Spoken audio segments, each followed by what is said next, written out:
Good morning and welcome to Wellfleet Public Library's Stay-at-Home Story Time. Today we are going to read Sylvester and the Magic Pebble by William Steig, courtesy of Simon & Schuster Books for Young Readers. Sylvester Duncan lived with his mother and father at Acorn Road in Oatsdale. One of his hobbies was collecting pebbles of unusual shape and color.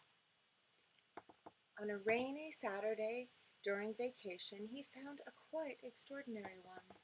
It was flaming red, shiny, and perfectly round like a marble.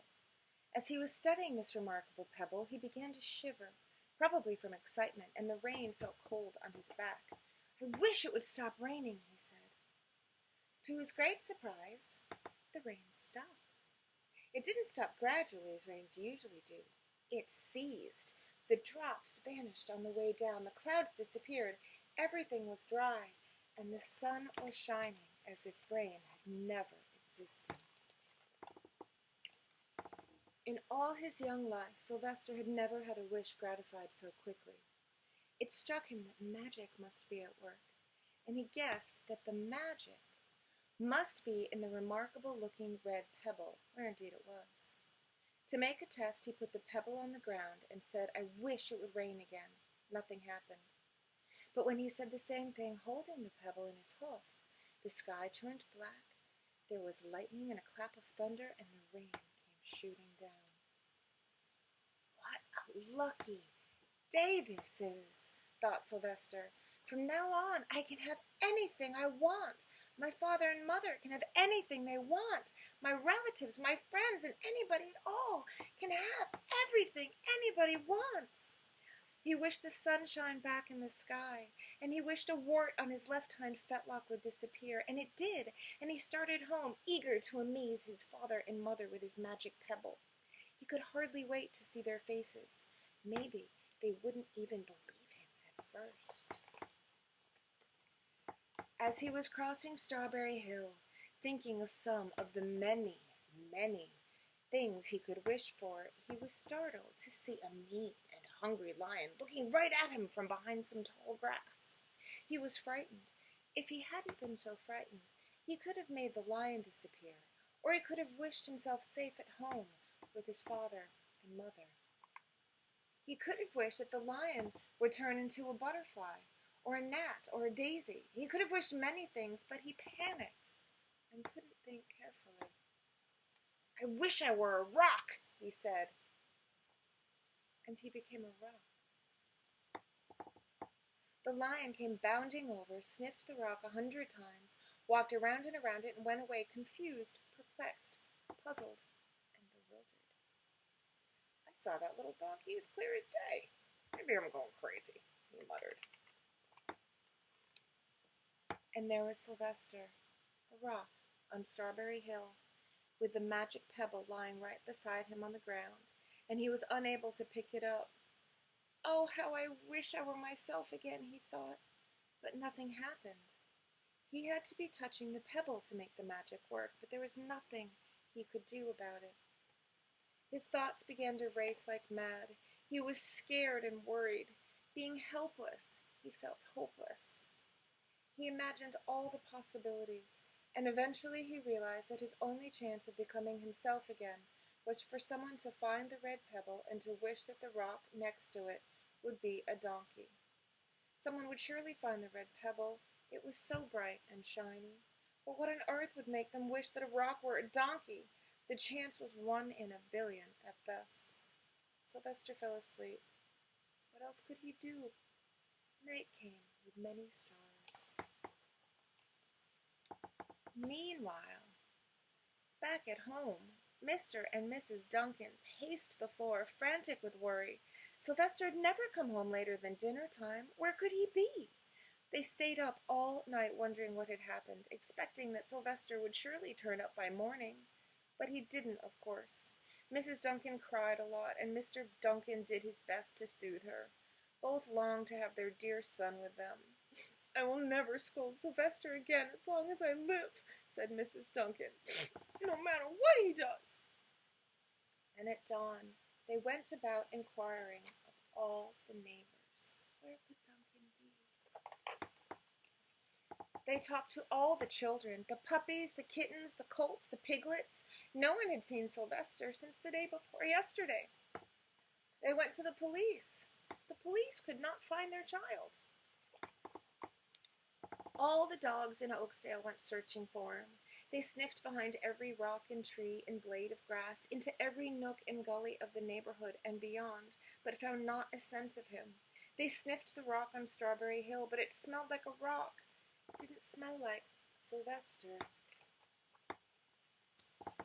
After a month of searching the same places over and over again, and inquiring of the same animals over and over again, Mr. and Mrs. Duncan no longer knew what to do. They concluded that something dreadful must have happened, and that they would probably never see their son again, though all the time he was less than a mile away. They tried their best to be happy, to go about their usual ways, but their usual ways included Sylvester, and they were always reminded of him. They were miserable. Life had no meaning for them anymore. Night followed day, and day followed night, over and over again. Sylvester on the hill woke up less and less often. When he was awake, he was only hopeless and unhappy. He felt he would be a rock forever, and he tried to get used to it. He went into an endless sleep. The days grew colder. Fall came with the leaves changing color. Then the leaves fell, and the grass bent to the ground. Then it was winter. The winds blew this way and that. It snowed. Mostly the animals stayed indoors, living on the food they had stored up. One day a wolf sat on the rock that was Sylvester and howled and howled, ow, because he was hungry. And the snows melted. The earth warmed up in the spring sun, and things budded. Leaves were on the trees again. Flowers showed their young faces. One day in May, Mr. Duncan insisted that his wife go with him on a picnic. "Let's cheer up," he said. "Let us try to live again and be happy, even though Sylvester, our angel, is no longer with us." And they went to Strawberry Hill. Mrs. Duncan sat down on the rock. The warmth of his own mother sitting on him woke Sylvester up from his deep winter sleep. How he wanted to shout, "Mother! Father, it's me, Sylvester! I'm right here!" But he couldn't talk. He had no voice. He was stone dumb.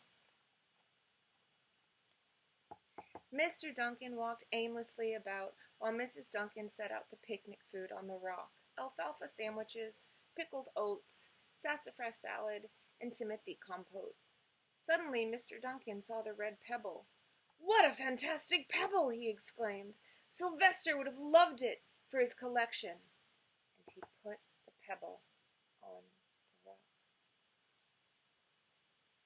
They sat down to eat. Sylvester was now as wide awake as a donkey that was a rock could possibly be. Mrs. Duncan felt some mysterious excitement. "You know, Father," she said suddenly, "I have the strangest feeling that our dear Sylvester is still alive and not far away." I am! Sylvester wanted to shout, but he couldn't. If only he had realized that the pebble resting on his back was the magic pebble. "Oh, how I wish he was here with us on this lovely May day," said Mrs. Duncan. And Mr. Duncan looked sadly at the ground. "Don't you wish it too, Father?" she said, and he looked at her as if to say, "How could you ask such a question?" Mr. and Mrs. Duncan looked at each other with great sorrow. "I wish I were myself again. I wish I were my real self again," thought Sylvester. And in less than an instant, he was. You can imagine the scene that followed: the embraces, the kisses, the questions, the answers, the loving looks, and the fond exclamations. When they had eventually calmed down a bit, and had gotten home, Mr. Duncan put the magic pebble in an iron safe. Someday they might want to use it, but really, for now, what more could they wish for? They had all that they wanted. The end. Thanks, everyone. Have a wonderful weekend.